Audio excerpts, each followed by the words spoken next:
We absolutely cannot stop now. We only have 2 chapters left. Chapter 32. It's Monday, so I have to return to school today. The temperature has dropped and the sun is glowing like some kind of frosted golden jewel. Yet everything feels different and not quite right.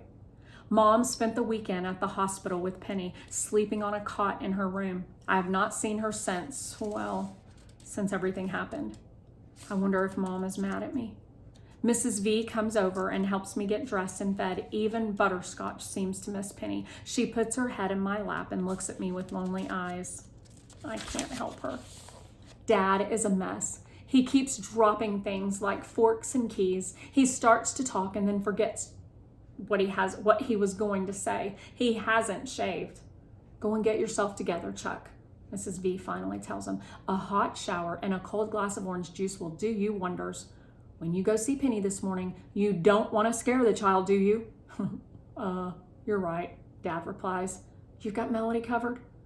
I'll see she gets on the bus. Now scoot. He bounds up the stairs to the bathroom. Penny better? I type on my board. Yes, oh yes. When I spoke to your mom this morning, she told me that they had taken her off the IV already. Penny was eating applesauce, complaining about her cast and asking for doodle, which I've got cleaned up and ready for her. Penny is going to be fine, Melody. Just fine. I inhale deeply. Mrs. V spoons eggs into my mouth, but my stomach rolls with worry. Her leg? I ask. Her leg is in a cast. It's big and clunky and will annoy the heck out of her, but the doctors have said that when she gets stronger, she'll be even able to walk with it. I'm glad Mrs. V is always straight up with me. Wheelchair? I can't think of anything worse than a teeny baby wheelchair. No, they want her to move around as much as possible. I breathe a sigh of relief. Her head? I ask. Mrs. V understands. No brain damage, Melody. None. I exhale slowly. You sure? I spell out. Absolutely. I saw her myself last night. She bumped her head when she fell, but the car hit her leg. It didn't touch her head at all. The school bus honks then, so Mrs. V wheels me down the drive to meet it. She checks my backpack, adjusts my foot straps, and gives me a great big hug. You ready, Melody? Ready to face the quiz team? I nod. After what had almost happened, facing a bunch of snotty 5th graders will be easy. Gus looks at me with concern as he lowers the bus lift. How's your little sister? He asks me. That is so scary. Gonna be okay, I type. Thanks. I realize right then that news like that travels fast. Everybody at school will probably know as well. Gus wheels me onto the lift and pushes the button to raise it as I wave goodbye to Mrs. V. The ride to school is strangely quiet. None of the usual squeaks and grunts from the students who ride the special bus. When we get to school, the air is chilly, so the aides take us directly to room H5. As we get settled, I look at my friends through different eyes. Freddie, who wants to zoom to the moon. Ashley, our fashion model. Willie, the baseball expert. Maria, who has no enemies. Gloria, the music lover. Carl, our resident gourmet. Jill, who might have once been like Penny. Not one of them even knows how to be mean. And me, the dreamer, who tries to escape room H5, a kid with a computer named Elvira. I don't even know where I belong anymore. Katherine comes in then wearing a new outfit that is actually cute and stylish. Tan slacks, black sweater, and a vest. Nice outfit, I tell her. Thanks, and I did it all by myself. I have something for you. I point to my book bag. She reaches into my bag, digs around, and finds the card that almost led to tragedy. After she reads it, she blinks back tears. No, Melody. Thank you. She leans over and hugs me, and then she looks serious and says, Mrs. Valencia called and told me all about what happened with your little sister. How's she doing? Better, I type. You know, you probably saved her life, Katherine tells me. What? Seriously, Your screaming and yelling slowed your mother down, gave her time to figure out why you were acting like you had hot potatoes in your pants. Could not stop, Mom. I stab it on my machine. You did exactly the right thing. I'm so proud of you. Really? Really? Especially after all you had been through at the airport. You want to talk about it? No, I type and look away. Maria comes over to my chair and gives me a big hug. You did good, Melly Belly, she says. Real good. I'm not sure if she is talking about the quiz team or something else, but my eyes get all drippy and my nose starts to run. I wish I could give her a big squeeze back to let her know how good she has made me feel. But I just tap. Thanks. I'm never sure how much Freddie is aware of what's going on in the world around him. So he surprises me when he zips over and asks, Melly, go zoom in plane? He looks excited, maybe even envious. No, Freddie, I type. No plane, no zoom. His face scrunches up into sadness and then he drives away. Mrs. Shannon comes over next and squats beside me. Your head must be near about ready to explode from all that's happened in the last few days. Boom, I type. But I don't feel like smiling.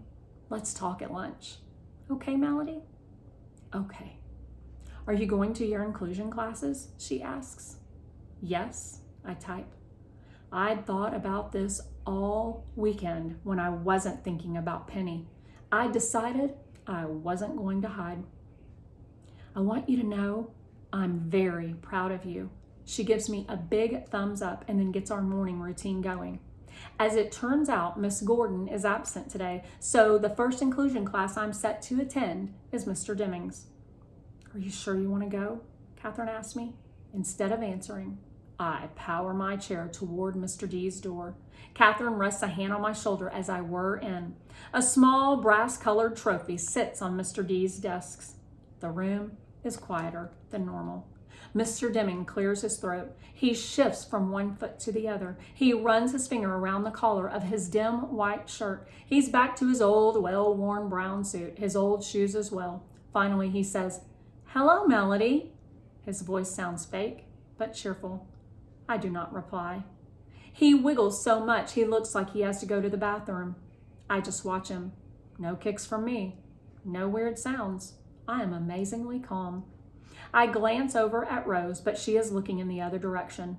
No one seems to know what to say. At last, I break the silence. I turn the volume up loud on my machine and then type out, Why did you leave me? Somebody should have been there with a video camera, proving that yes, a 5th grade classroom can be absolutely, totally quiet.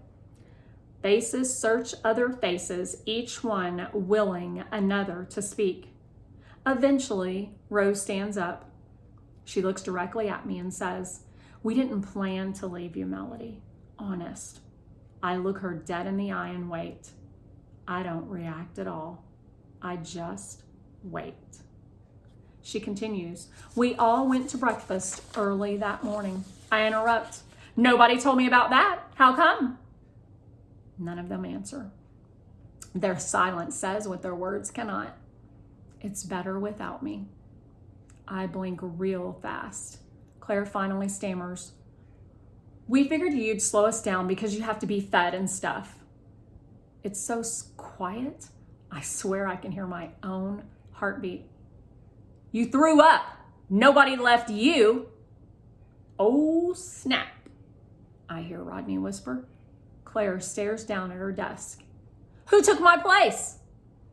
Claire lifts her hand slightly, but she won't look at me. Rose scrapes at a spot on her history book. We finished breakfast really fast because we were all excited, so we got to the airport extra early. Connor stands up then. He looks uncomfortable. So when we got to the airport, they told us that the noon flight had just been canceled, but that we could make the early flight if we hurried. Molly speaks next. So we checked our stuff real fast and then rushed. Ran like track stars, even Mr. Deming down to the gate to get to that early flight. Nobody thought about me? I ask. Silence again. Finally, Rodney says, I did. I was the first one to board the plane. Just as I gave my boarding pass to the agent, I reminded Mr. Deming that you were missing. Mr. Deming again twists from one foot to the other. I was so busy trying to count heads and check seat assignments and deal with everybody's carry-on bags, so I asked the kids to call you at home. I knew Rose at least had your number in her cell phone. All eyes shift to Rose. She looks at the floor, and then slowly she looks at me. A tear runs down her cheek. You couldn't have made it there in time anyway. I picked up my phone to call you. I flicked it open, and then I looked at the rest of the kids on the team. She pauses. I could imagine them standing there thinking about the chance to be on Good Morning America with that huge trophy and me. Rose continues in a whisper. We looked at each other. Everyone made just a tiny head shake. No. All of them? I shiver. Rose sniffles and finally whispers. So I closed the phone and we got on the plane. I never made the call. How can silence be so loud? Mr. Deming finally says quietly, I'm so very sorry, Melody. So sorry. Rose bursts into tears then and puts her head down on her desk. Just before the competition, Molly explains, a reporter from the Washington Post came to interview the team, but he left when he found out you weren't there. Connor walks up to the front of the room then, picks up the 9th place trophy and brings it to me. He stammers and licks his lips. The team kind of wants you to have this, Melody, sort of to make up. He places it on my tray. The thing is small, made of cheap plastic that has been painted to look like metal. The name of the school is even spelled wrong on the faceplate. I look at the ugly little statue and I start to giggle, and then I crack up. Finally, I roll with laughter. My hand jerks out and hits the trophy. I'm not sure if it was an accident or not, and it falls to the floor, breaking into several pieces.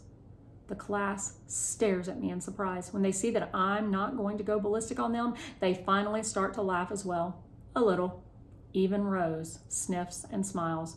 I don't want it, I finally type. Then turning the volume as loud as it will go, I add, you deserve it. Still laughing, I click on the power to my chair, do a smooth turn, and roll myself out of the classroom.